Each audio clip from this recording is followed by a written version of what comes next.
आळूच्या पानाच्या वड्या हा ना, आळूच्या पानाचे भजे बनवते, तर ते पहा कसे बनवते.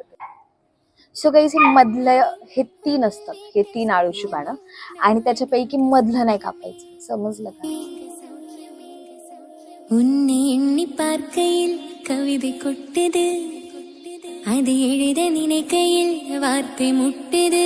ஓஹோ கண்மணி, அன்போட காதலன் நான் எழுதும்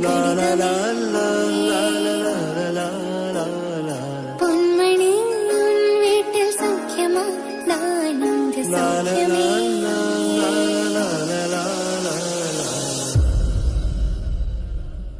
Dina dim, dinaka dim dong, dina dim, dong, dina dim, dinaka dim dong, dina dim. मग कशी येते पण सांग, Dinaka dim dong, मी कमी असं